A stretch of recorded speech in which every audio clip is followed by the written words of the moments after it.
Me desperté el día de la boda de mi hijo con un sonido ahogado de llanto que venía del cuarto de baño. Al abrir la puerta, vi a mi esposa, Inés, arrodillada en el suelo, sumida en un silencio que resultaba aterrador. A su alrededor, largos mechones de su cabello rubio platino yacían cortados y esparcidos por todas partes. Sobre el lavabo descansaba una maquinilla eléctrica, todavía con restos de pelo enredados. Junto a ella, había una nota escrita a mano con torpeza. Mamá parece demasiado mayor. Le he ayudado a parecer más joven para el video de la boda. En ese instante, comprendí algo con total claridad. Aquello no era una boda.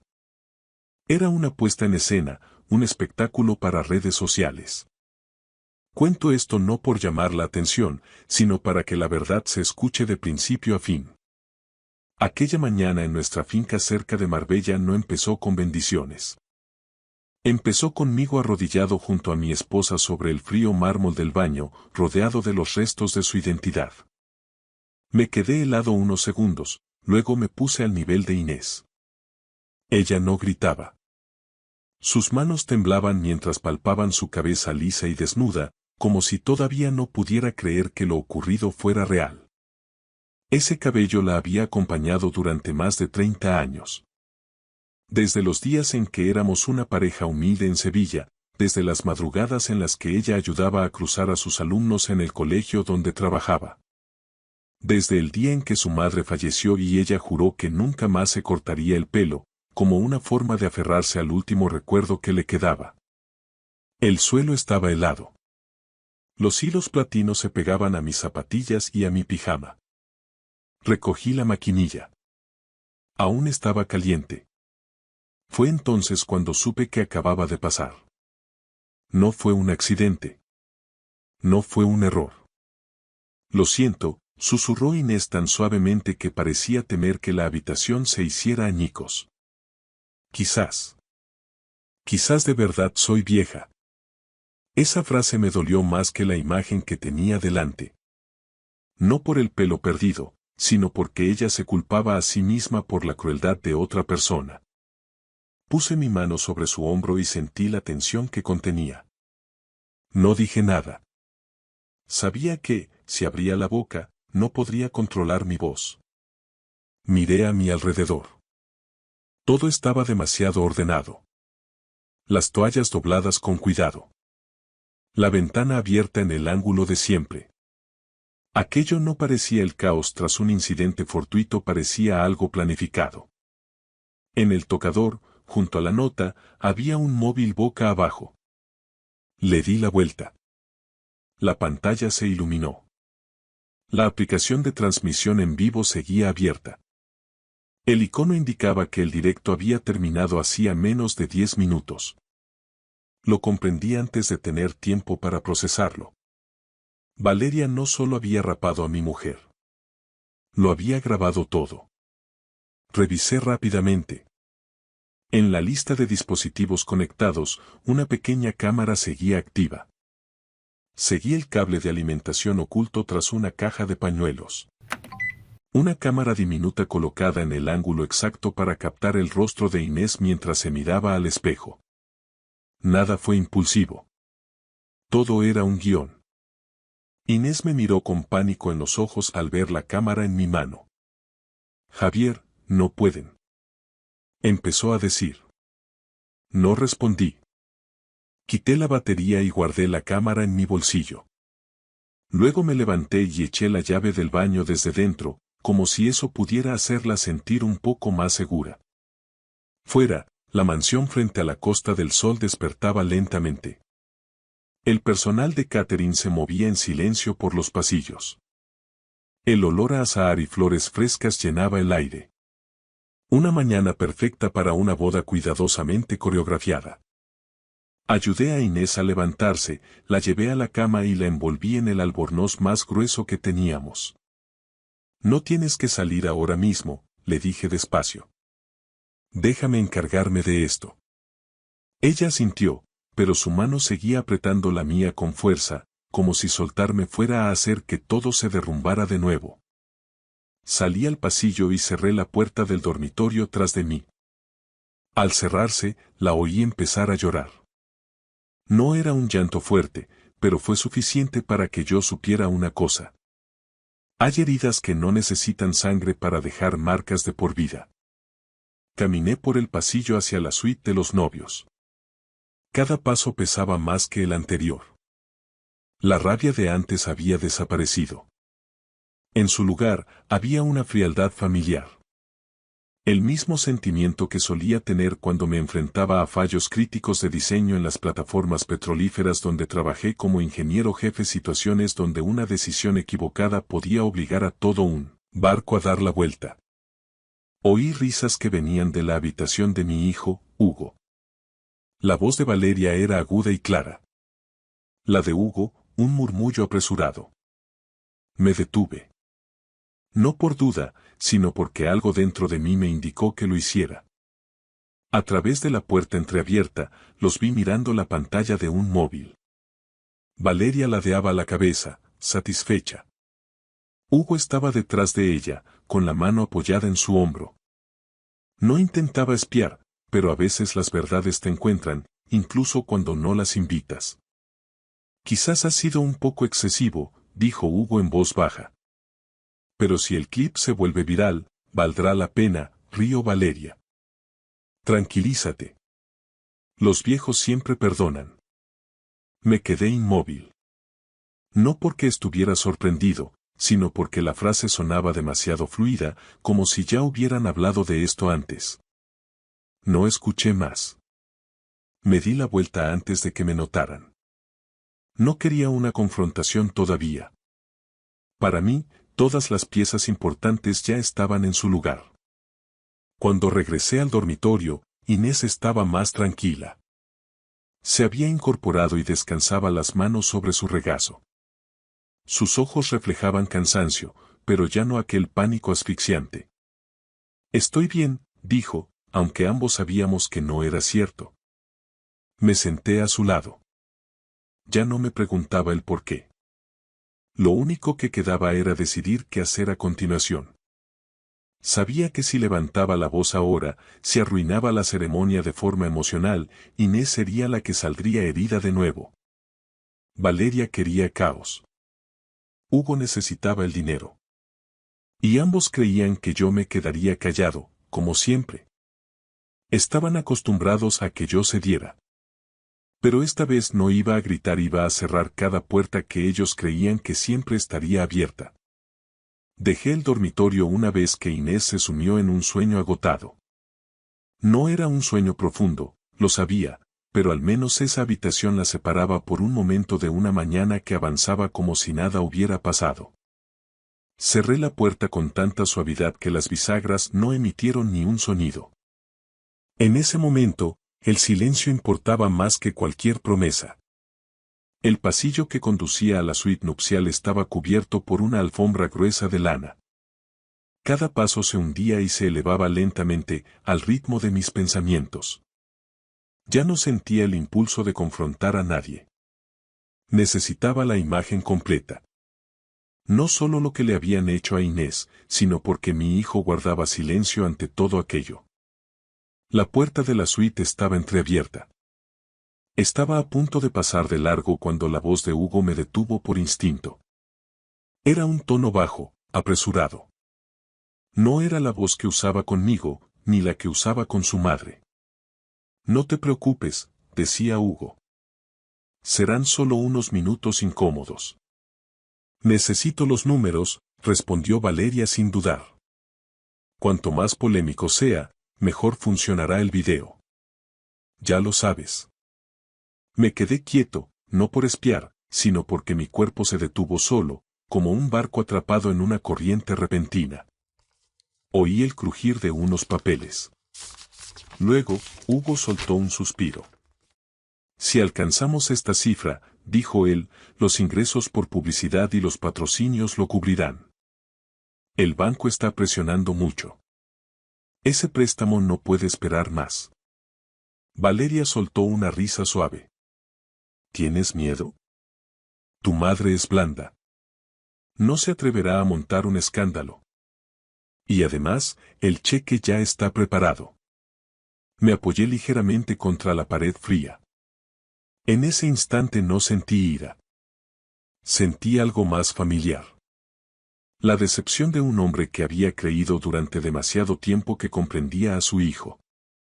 Hugo bajó aún más la voz. Solo necesitamos que pase el día de hoy. Después de la ceremonia, todo irá bien. Papá y mamá siempre acaban poniéndose de mi parte. Esa frase borró cualquier duda que me quedara. No por el dinero, sino por la forma en que hablaba de su propia madre. Como un factor predecible, algo que podía ser utilizado. Me alejé antes de que abrieran la puerta. No quería que mis ojos delataran lo que acababa de escuchar. Salí al balcón. La bruma de la costa se estaba levantando. La luz de la mañana se filtraba entre las columnas de piedra, cayendo sobre los ramos de flores cuidadosamente dispuestos. Todo parecía perfecto. Tan perfecto que resultaba falso. Me pregunté en qué momento de mi vida había confundido el silencio con el consentimiento. Pensé en cuando Hugo era joven. Los meses que pasé en alta mar, con Inés encargándose de todo sola. Las veces que intenté compensarlo firmando cheques, creyendo que esa era la responsabilidad de un padre. Le enseñé a mi hijo a calcular, a evaluar riesgos, pero nunca le enseñé dónde detenerse.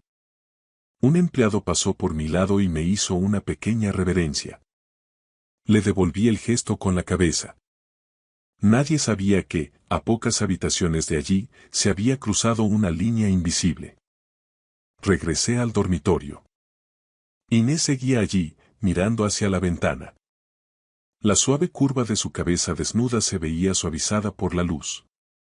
No era tan aterrador como antes, pero el dolor no desaparecía con el sol. No la desperté. Me quedé allí unos minutos para recordarme a mí mismo por qué necesitaba mantener la calma. En mi bolsillo, la pequeña cámara seguía allí. La saqué y la puse sobre la mesa. Un objeto tan pequeño, y sin embargo suficiente para exponer toda una mentalidad. No necesité encenderla de nuevo. Lo que había oído era suficiente para saber que esto no fue un descuido. Fue una decisión sopesada y aceptada por mi propio hijo. Salí de la habitación otra vez, esta vez con una intención clara. Bajé a la zona de recepción, donde los rostros conocidos empezaban a reunirse. Charlas bajas, risas educadas. Oía a alguien mencionar una boda de ensueño, una historia preciosa. No me detuve a corregirlos. En mi mente, una pregunta se repetía. Si hablo ahora mismo, ¿a quién estoy protegiendo realmente? ¿A Inés o solo a mi propio orgullo? Comprendí algo con claridad. Para Valeria, el objetivo era la atención. Para Hugo, el dinero era la salida. Y para mí, lo único que quedaba por proteger era la dignidad de la mujer que había caminado a mi lado toda su vida. Regresé a la habitación y cogí mi teléfono. Hay llamadas que no necesitan muchas palabras. Llamé a nuestro abogado de la familia, el mismo hombre que nos había acompañado desde que Hugo estaba en el instituto. Solo dije una frase. Cancela el plan anterior.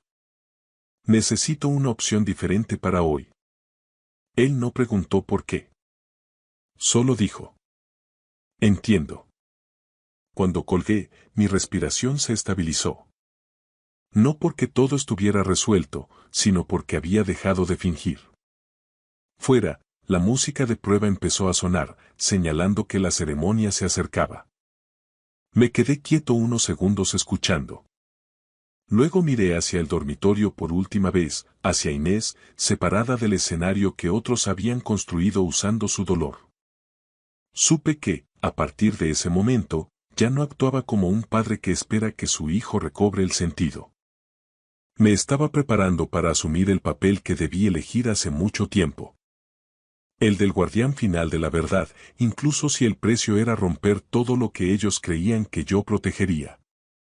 Guardé el teléfono en el bolsillo y me quedé inmóvil un largo momento, no por duda, sino para recomponerme.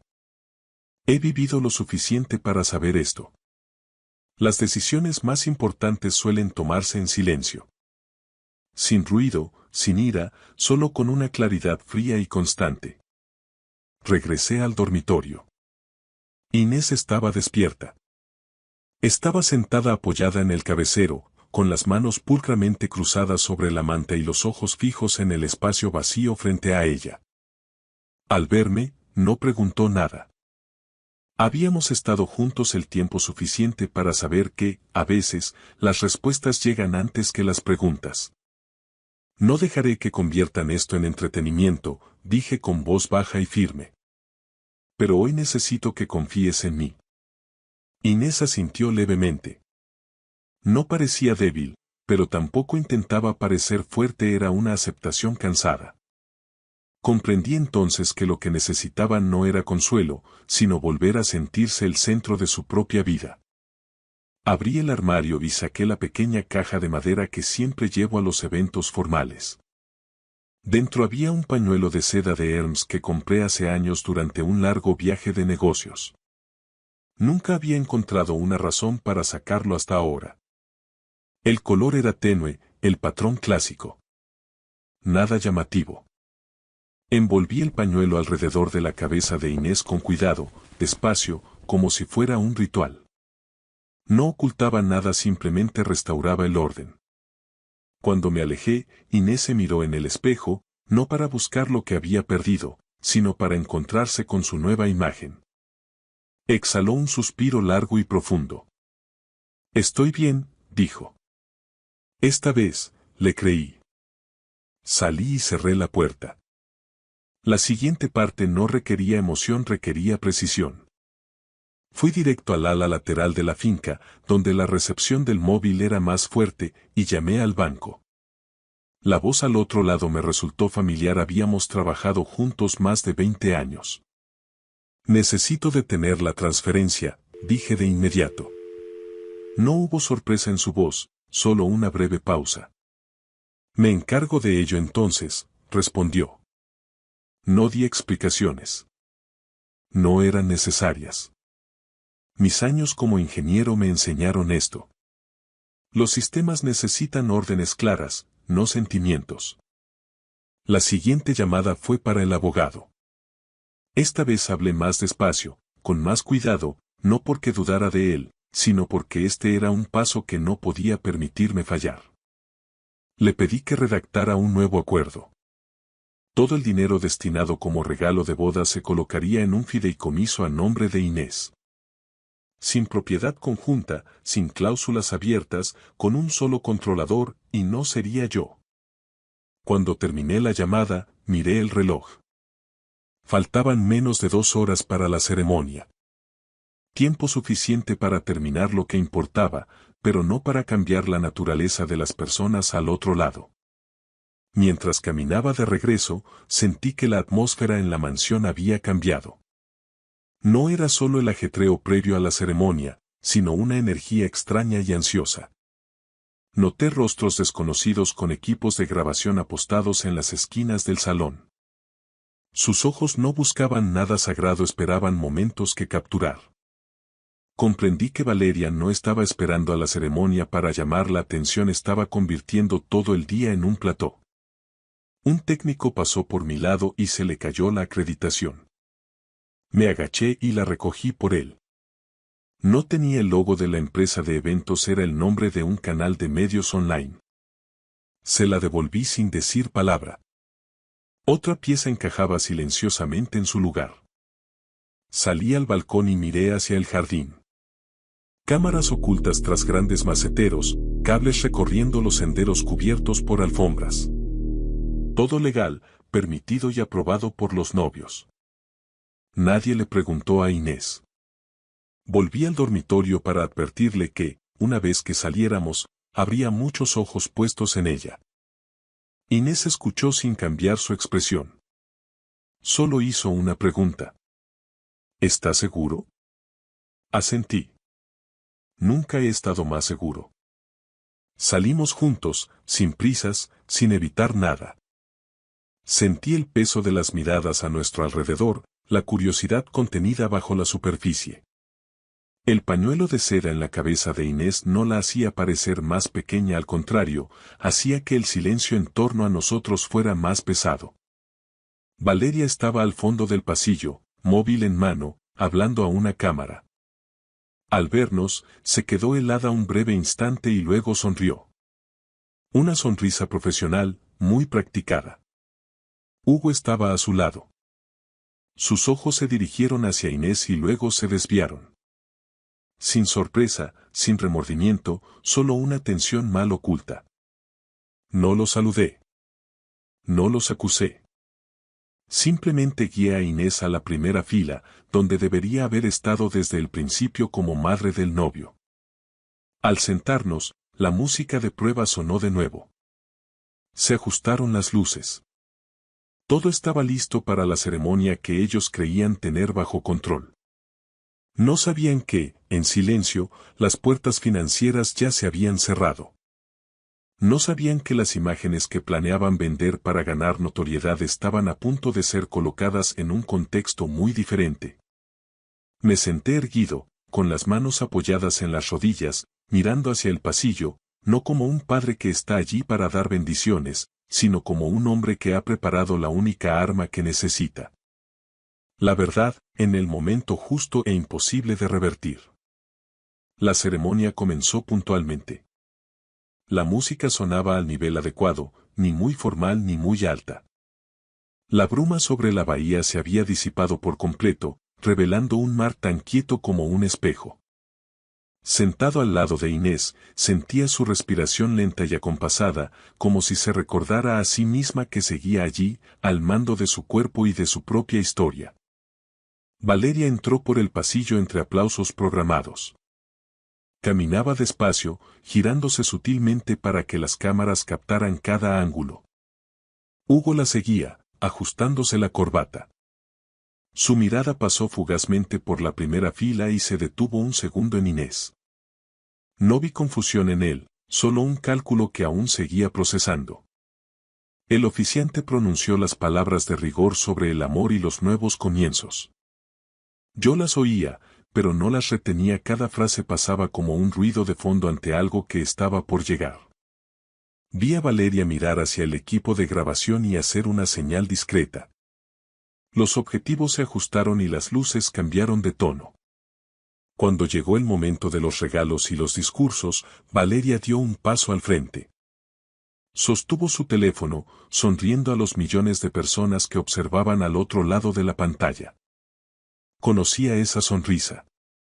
Estaba diseñada para no conmover a nadie directamente, pero para atrapar a todo el mundo. Gracias a todos por estar aquí, dijo Valeria, con voz clara y ligera. Hoy no es solo el día de nuestra boda. Es un momento especial para nuestra familia. Se giró hacia mí con ojos expectantes. Hugo se puso a su lado, inclinándose ligeramente en mi dirección, como un recordatorio mudo.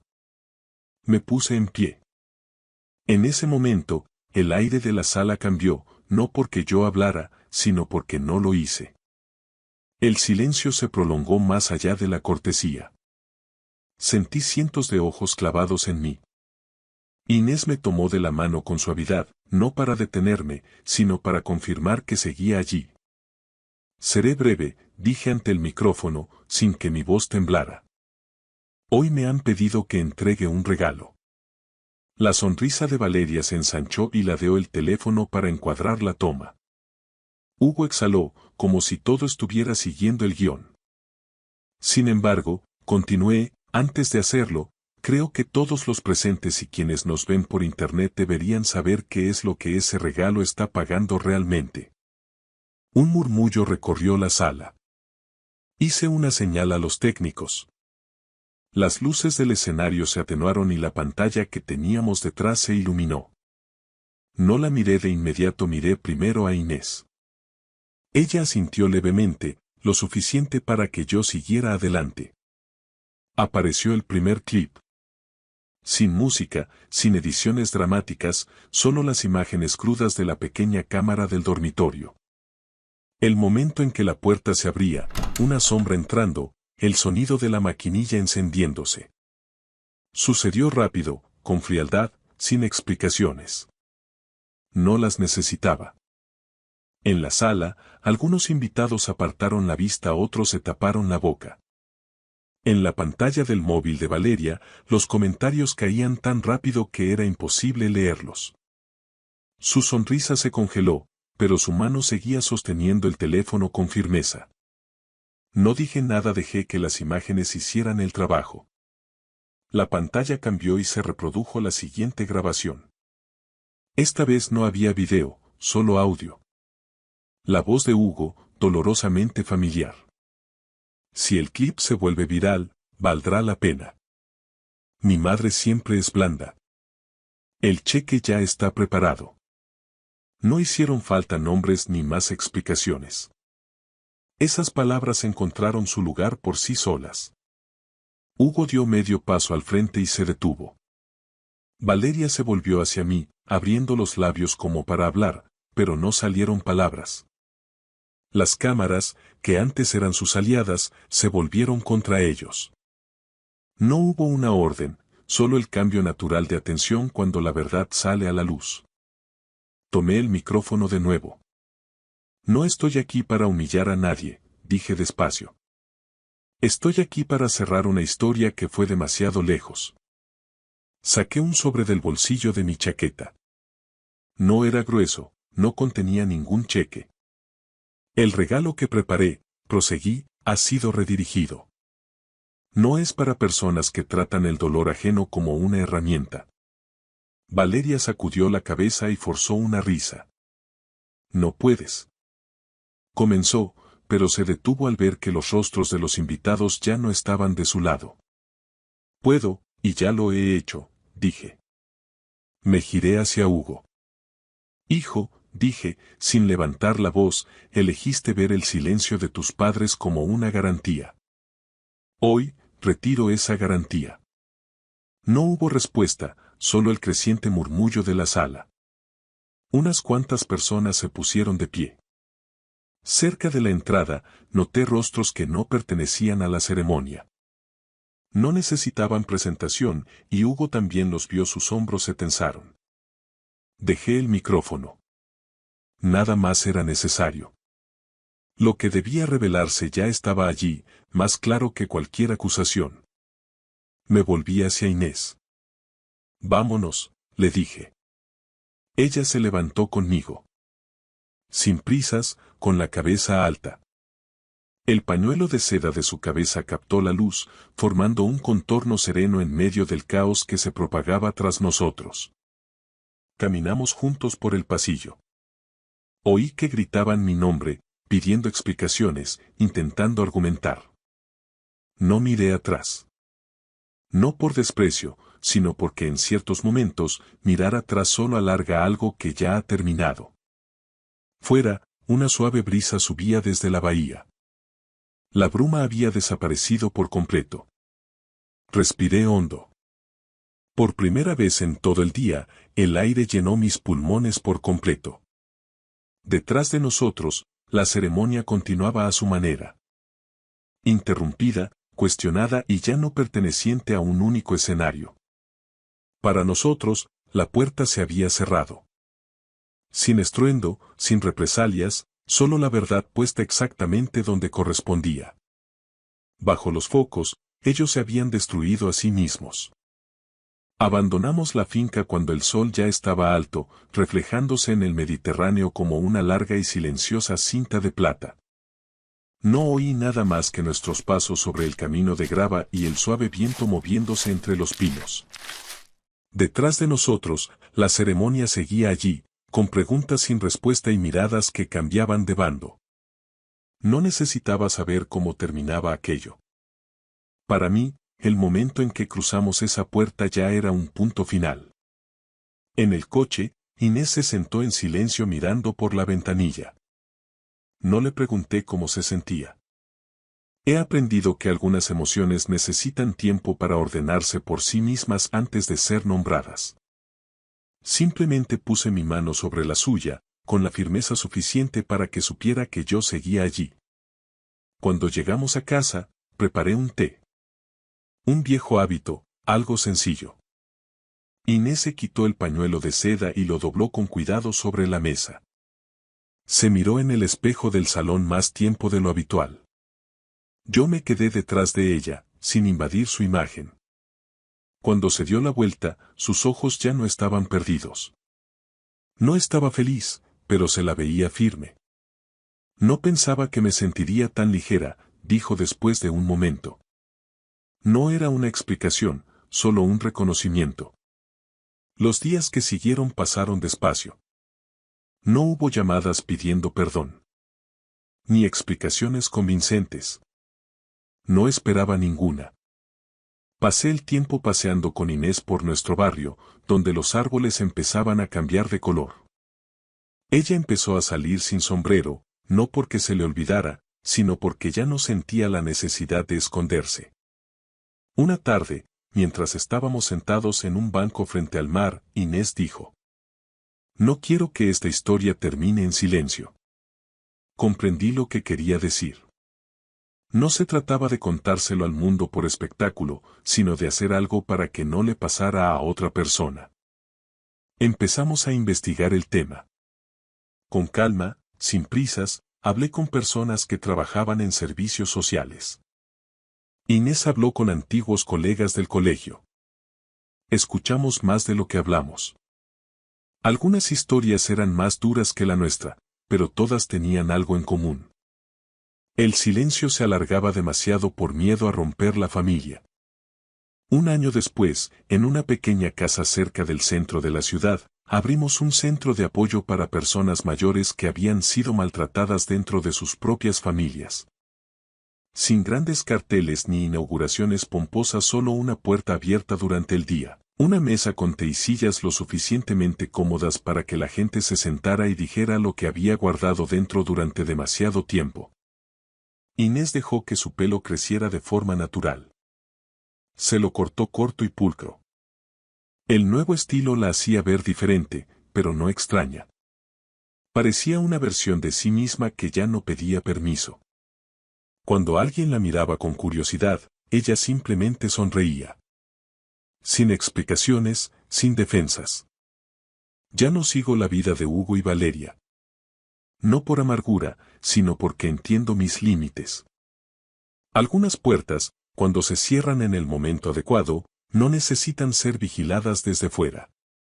Una tarde, cuando el centro estaba tranquilo, Inés me preguntó: ¿te arrepientes? Pensé un momento. No, dije. Solo desearía haberlo hecho antes. Me dirijo ahora no al objetivo de una cámara, sino al de la memoria. Si alguien está escuchando esta historia, quiero que entienda una cosa sencilla. Amar a tus hijos no significa una rendición incondicional. El sacrificio nunca debe convertirse en un hábito del que otros se aprovechen. Y el silencio, cuando dura demasiado, deja de ser compasión para convertirse en complicidad.